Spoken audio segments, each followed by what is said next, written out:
কর্মক্ষেত্রে নারীদের অবমাননা বা যৌন হেনস্থার মতো ঘটনা রুখতে সোমবার সচেতনতা শিবির আয়োজিত হলো মালদা মেডিকেল কলেজ হাসপাতালে।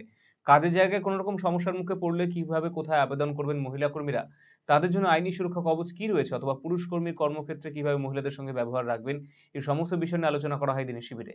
মালদা মেডিকেল ও নার্সিং কলেজের ছাত্রছাত্রী, স্বাস্থ্যকর্মী, অধ্যাপক এবং আধিকারিকেরা সচেতনতা শিবিরে অংশগ্রহণ করেছিলেন।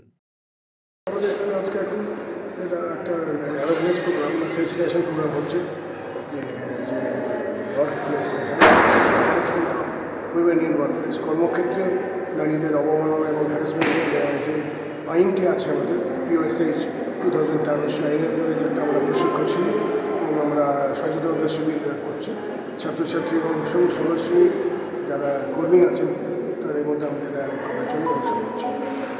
না, এটা তো আমাদের কমিটি আমাদের আছে এবং এই কমিটির সামনে যদি কোনো ঘটনা কমিটির কাছে কীভাবে আবেদন করবেন, কীভাবে আবেদন করবেন এবং এই বিষয়গুলো আমরা একটু সবাইকে সচেতন করছি। এবং আইনটা কী, আইনটা জানলে যে কর্মক্ষেত্রে মেয়েদের বিভিন্নভাবে হ্যারাসমেন্ট বা বিভিন্নভাবে যদি যৌন হ্যারাসমেন্ট হয় তারা কী প্রতিকার নেবে, কোথায় প্রতিকার নেবে, এই বিষয়ে আমরা সচেতন করার জন্য এটা একটা কর্মসূচির মধ্যে আমরা রেখেছি, বছরে আমরা করি।